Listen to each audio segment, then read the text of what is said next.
We now move straight on to the next debate, and I call John Slinger to move the motion.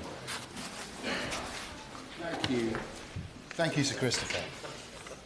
It is appropriate that I have secured this debate during Parliament Week, and I want to put on record my praise for the Education and Engagement team for their brilliant work.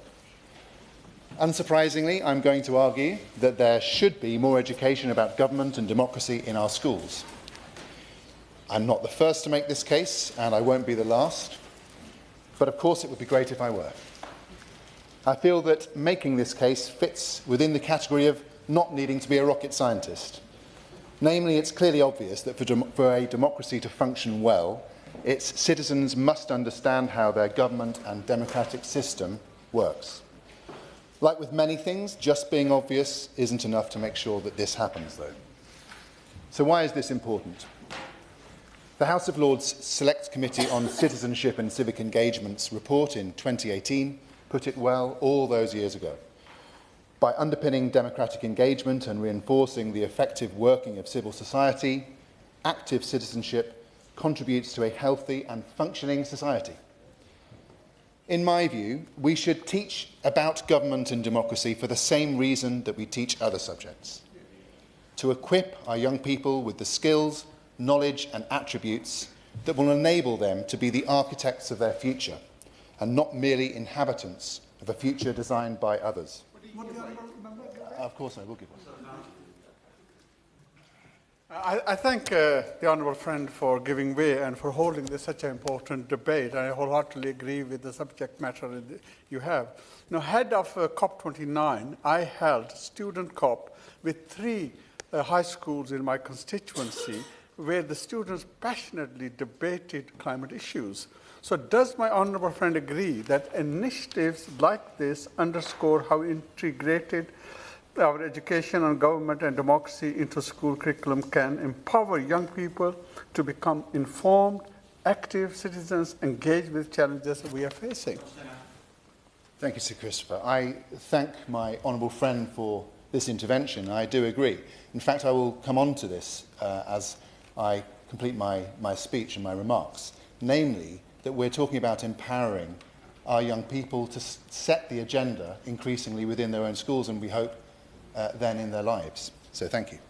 Of course, learning standard subjects such as history and science, to name but a few, enables young people to develop core skills, imbibe relevant knowledge and hone powers of critical analysis that will empower them to thrive in the future, whether in study or at work. Of course I will give way to the honourable gentleman. Chairman, can I commend the honourable gentleman for bringing this forward? And it is, I agree with him, it's very important that young people have an understanding of democracy at the very earliest stage, especially in schools. My youngest staff member studied government and politics, 28 students for the first year, down to 11 the second year, then did a further course, 14 students, but only 2 girls. So does the member agree that there is a disjoint between young people and the political system which needs to be addressed, possibly as a mandatory module through learning life for work? I thank the honourable gentleman for that. Yes, I do agree. I do agree that we need to embed this learning within our system in a far more concrete fashion. So thank you for that. Sir Christopher, to truly empower young people, we must go further than merely teach standard subjects. We must ensure that they both understand and value our government and our democratic system.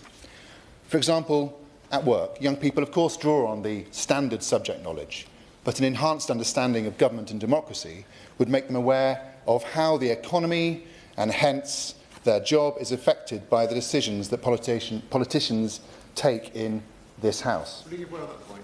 I certainly will. Yes, I thank my honourable friend for giving way and being so generous with his time. He will know that one of the areas of the economy and politics that is most successful in this country is cooperatives and mutuals. It's also an area where knowledge is potentially at its lowest. The cooperative party and the cooperative movement are keen to see cooperatives as part of the political and economic education for young people in this country. Does he agree with me that by doing so we can help meet the potential of so many young people about different models of ownership, different models of democracy that can help our communities thrive? my honourable friend for that, and I should state that I am a proud member of the Cooperative Party. And indeed, I hope that should more learning take place about our democratic system, that this would include more information about the cooperative movement and the cooperative models that I believe will help us build a better Britain. So thank you for that. Added to the practical experience of our democratic system, to add the practical experience of our democratic system, this would indeed be a catalyst for increasing the agency of our young people. The Association of Citizenship Teaching, in their submission to the government's ongoing curriculum review, sets this out clearly, and I quote, "Citizenship education fosters critical competencies such as information evaluation, deliberation, advocacy, oracy, which are vital for civic engagement. Reprioritising this subject..." Of course I will. Thank you, Sir Christopher, and I thank the honourable member for giving way on this important issue. And I should declare a deep interest, as I'm a member of the APPG for Political and Media Literacy, and believe these are very important issues. Now, would my honourable friend agree with me that it's not just about the education of itself for young people, but it's about how people then go on later in life to engage in our democracy, not just in terms of voting, but also in terms of how they engage with confidence and clarity with different elected representatives. For example, it's something that I've acknowledged and seen and reflect on as a new Member of Parliament myself, the number of residents who do say to me, "I'm not sure who to go to. Is it you? Is it a councillor? Is it somebody else?" And would it not, through enhancing political and democratic education, actually serve to enhance our entire political system and have people get the support they need, from who they need it, from when they need it, and with confidence? I'm very grateful for my honourable friend making that point. It's indeed a point that I had to excise from my speech, because I didn't think I had time, but it's a very important point. We as new members, we do often, when speaking to members of the public, come across constituents who perhaps bring to our attention issues that would be better dealt with by a councillor or another arm of the state. And so it is a really important part of this process that we do clarify and educate and inform in a better way than we are doing at the moment. I'll complete the quote from the Association of Citizenship Teaching. They go on to say that reprioritising this subject in the upcoming review is vital, as it contributes directly to the health of national democracy and the well-being of citizens. But we have a long way to go. The Electoral Commission's data shows a lack of democratic engagement and understanding among younger audiences. And at a time when the Labour Party has pledged to introduce voting at the age of 16, only 16% of 16 and 17-year-olds are on electoral registers, and 19% of 16 to 24-year-olds are not confident they know how to register to vote.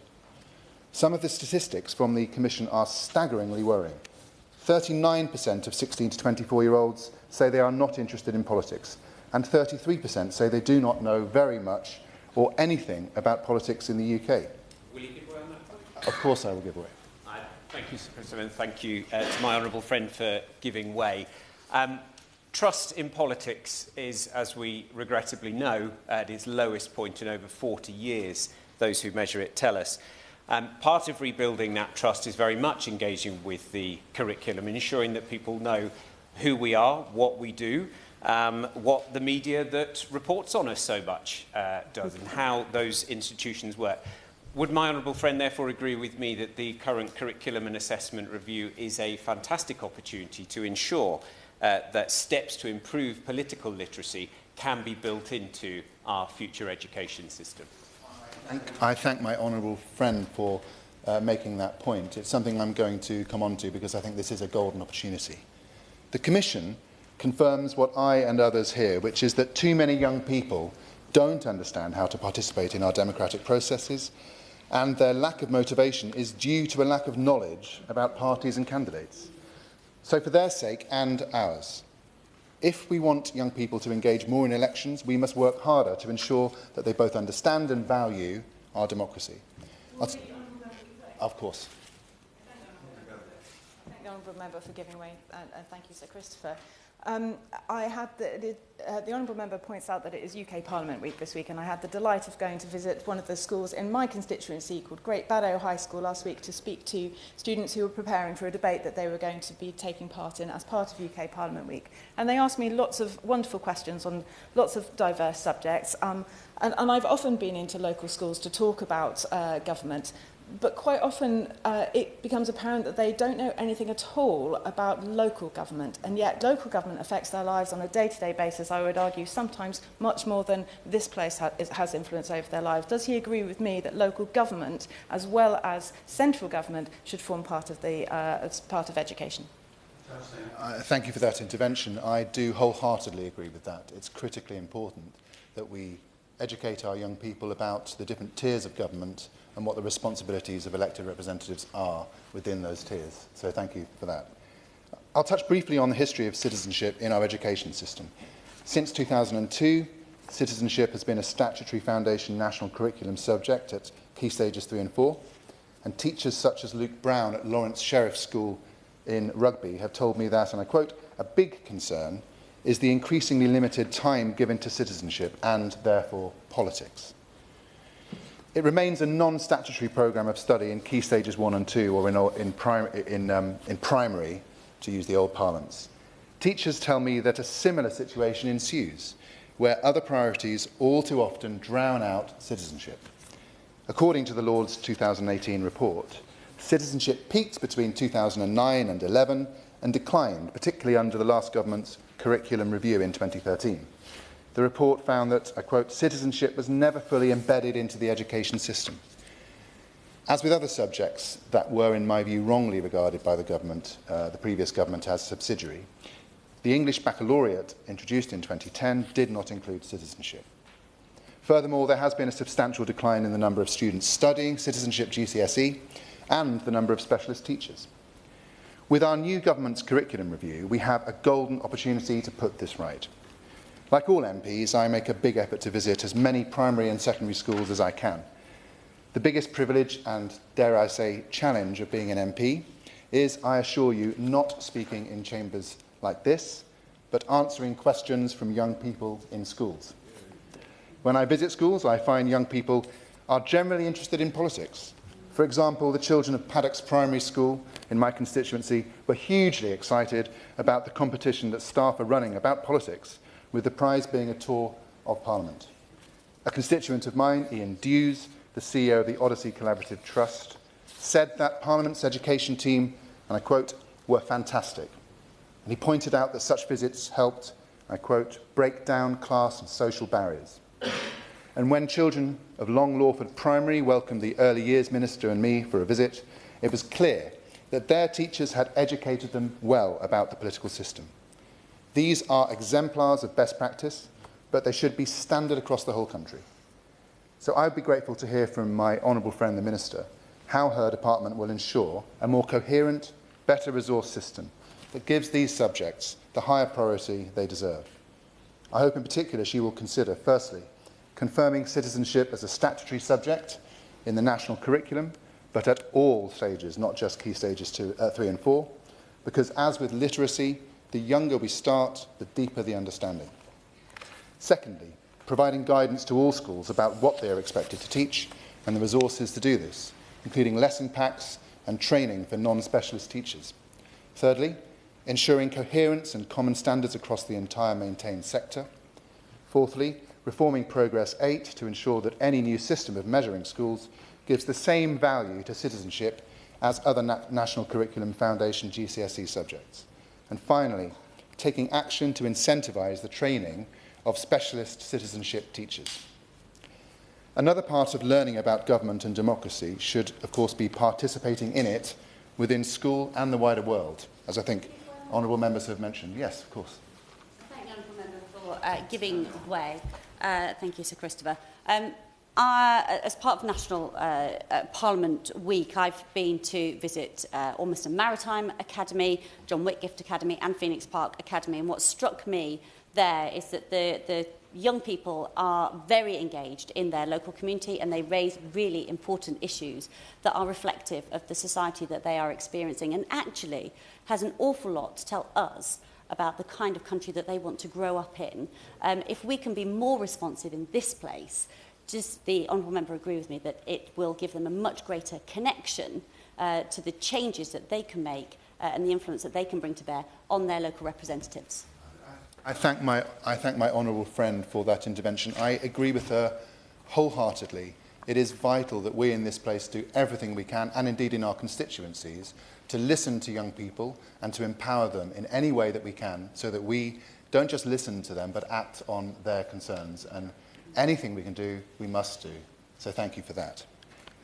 Sir Christopher, primary and secondary schools I've visited often run democratically elected school councils, which demonstrate, of course, to young people democracy in action and its role in enabling them to shape their environment. We must give our young people as many opportunities as possible to engage like this. And I'll soon be holding a Pitch Your Policy event in my constituency to encourage this. The importance of this topic cannot be overstated. We are fortunate to live in a secure but not invulnerable democracy.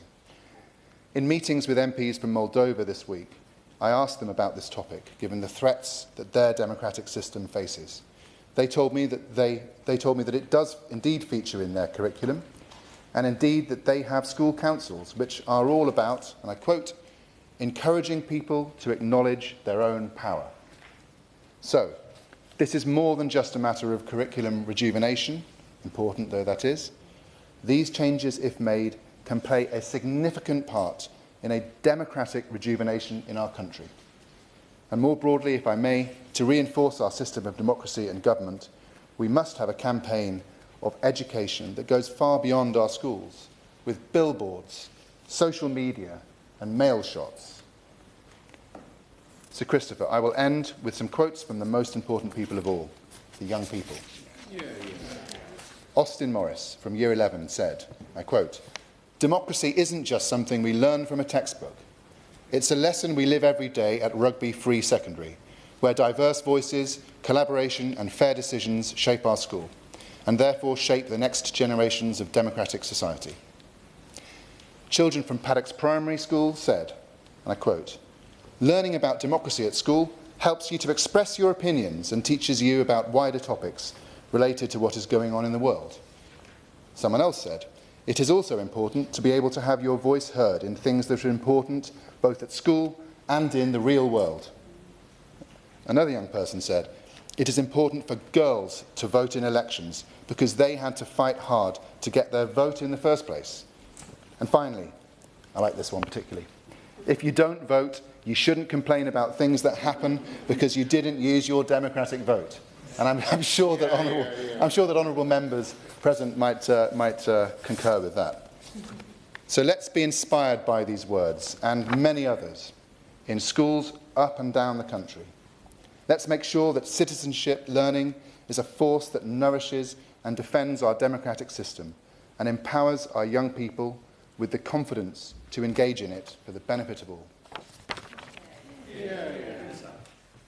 Thank you, Sir Christopher. And I'd really like to warmly congratulate my honourable friend, the member for Rugby, for securing this very timely debate on this incredibly important subject. And he did indeed inspire with his speech and the words of the young people in particular. I know education is a subject close to his heart, and he demonstrated that very clearly in his speech today, having previously been a school governor and a trustee for Warwickshire Young Carers. And I know he shares our vision for ensuring young people receive the right support to succeed in their education and lead happy, healthy and productive lives. And I say this debate is timely, and it has been mentioned. We celebrate UK Parliament Week this week. It's an incredible opportunity to give young people to really engage with Parliament and across the country to learn more about our democracy, our political system, and indeed how our country works. And this Friday, I know I will be going to a number of school assemblies across my constituency to speak to children about what I do as their MP and how they can engage in and shape their world. And I'm sure many honourable members will be doing the same thing. And indeed, I had so many invites this year. It's been a real squeeze to fit them in. With 35 schools, I'm not going to 35, but engaging this year with UK Parliament Week from Newcastle North, which is fantastic that so many schools are getting involved. And I have to say, from my own experience, some of the most powerful and persuasive engagement I have had in the time I have been in Parliament has come directly from children and young people in my constituency. I have lobbied previous governments on their behalf on so many different issues, and it is not lost on me the significance of now being on the receiving end of these requests. But they have brilliant ideas and they express them incredibly powerfully, and it is really important that their voice is heard and their engagement is supported. I'm happy to give way. So for giving way, she's exactly right. In the visits that I've had so far this week, the young people have raised such serious issues with me, including issues around knife crime, their concerns around access to vapes and vaping and the impact on health. You know, these are incredibly current issues. The idea that young people are divorced from the realities of society just is not bearing out in fact, but their connection with the political system is very, very separate. And I'm very interested to hear her views on improving citizenship in schools. My honourable friend makes a really important point. And so I will just say that the last Labour government recognised the importance of citizenship and participation in our education system, which is why they introduced citizenship education to the national curriculum at Key Stage 3 and Key Stage 4 for maintained schools. They set up the framework to prepare pupils to play an active part in society, a platform to discuss those issues that are so important to them, from conflict to poverty to climate change to indeed crime and security in our society. And although it is optional for primary schools, and I appreciate the honourable gentleman has raised that as a concern, they are supported by non-statutory programmes at Key Stage 1 and Key Stage 2. And the teaching of democracy forms a central part of the citizenship curriculum. It requires that pupils are taught about parliamentary democracy, the key elements of the Constitution of the United Kingdom, the power of government and how citizens and Parliament can hold it to account, and the different roles of the executive and the legislature and the judiciary, and of course the free press. And pupils do learn skills of active citizenship through practical opportunities to address issues of concern to them and their wider community. Just one example, the Petersfield School in Hampshire and the Association for Citizenship Teaching delivered a joint parallel election project using real-life examples of the 2024 general election to deliver a project which involved nearly 30,000 students across 413 schools. It gave them hands-on experience of a democratic process, for example, asking students to work in teams to simulate election parties, and it mirrored real elections, from analysing party manifestos, organising voter registration, holding hustings, holding election, and comparing the school results within the local constituency. And I know that aside from that particular project, many schools will have got engaged in the 24 election in that way, which is fantastic.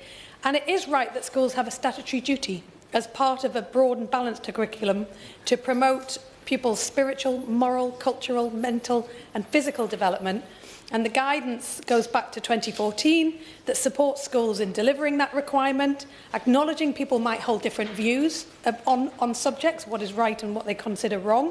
But a school's ethos and teaching should support the rule of English, civil and criminal law, and that means embedding those fundamental values of democracy, rule of law, individual liberty, mutual respect and tolerance of people of different faiths and beliefs. And schools embed those values most successfully when they do it right across the breadth of their provision, whether they are values taught specifically as part of a curriculum or just reflected in their behaviour policies, whether it's reinforced in assemblies and deepened through engagement opportunities, for example, experiencing the democratic process. We know that a real experience of these issues can support young people to develop and engage in and assume those values in their own lives too.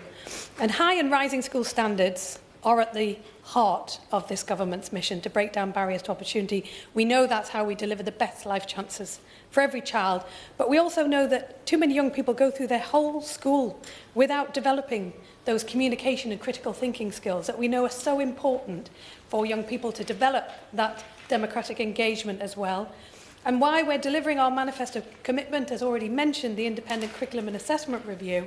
This is a really good opportunity to look at how we deliver a curriculum that ensures young people develop the knowledge and skills so that they can thrive as citizens and they can use those skills throughout their life and ensure that they feel represented as part of that curriculum too. And the review will look at the key challenges of attainment for young people, the barriers that are holding people back from opportunities and life chances, and in particular, breaking down those barriers for the socio-economically disadvantaged or those with special educational needs and disabilities. The review has got a call for evidence out. It closes this Friday, so this is a good opportunity to highlight to anyone with an interest in this issue to feed back as part of the review, because we are interested in views and we want to hear from as many people as possible. And you can also join live events on gov.uk and have your say in the curriculum and assessment process, because they are holding live events as well around the country, so do engage. The review will not decide what to recommend formally until after the call for evidence closes, and there will be an interim report produced in early 2025, and the final recommendations will be published in autumn 2025. But generally speaking, schools do have the flexibility to organise the content and delivery of their citizenship curriculum to meet the needs of their pupils, and that might include a whole range of issues, ideas and materials, including where there might be challenging or controversial subjects, but they do need to ensure political balance. The Honourable Gentleman raised specifically about the cooperative movement. Political movements and parties are not listed as part of the current citizenship curriculum, but schools can choose to talk about them as part of their democracy and political party discussions. And the department does currently provide a range of support to the sector through the Educate Against Hate website in particular, to support teachers to discuss some of these really tricky issues. And support for curriculum delivery is also comes from resources from the HoC National Academy, which has launched new curriculum sequences for secondary citizenship earlier this month. But obviously there will be a full package of support in the autumn 2025. And UK Parliament do fantastic work running educational tours for pupils, youth and community groups to see how Parliament works in action. They also produce resources which can be downloaded and ordered for free and tailored to different age groups. This really is Christmas for UK Parliament, so thank you for all the work that they do all year round, but particularly this week as we celebrate the level of engagement. And I would encourage all schools to engage and make use of their resources for their young people.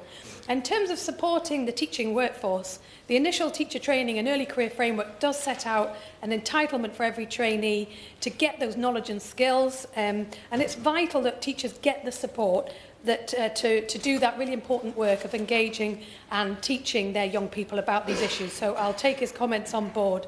So I really want to thank my honourable friend again for bringing this forward. It's great that it happened in this week of all weeks, and for all the contributions from honourable members. It is absolutely vital that pupils have a sound understanding of the fundamental values upon which our society is founded and operates, and that includes democracy, their rights, their responsibilities and the opportunities they have by living in modern Britain.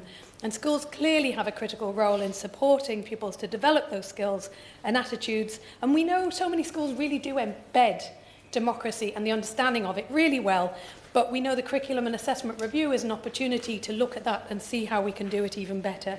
So I thank the Honourable Gentleman again for his really important contribution today, and I hand back to him, which I believe, does he get the final word? No. So I will finish this speech by thanking you again for the fantastic opening speech that you made, the voice that you give to your citizens and constituents. Clearly, in doing so, you embed democratic values within your local area as well, and I'm sure every MP during UK Parliament Week will take the opportunity to do the same. Question is that this House has considered government and democracy education in schools. As many of them say aye? Aye. Want to know? I think the ayes have it. The ayes have it. Order, order. Thank you.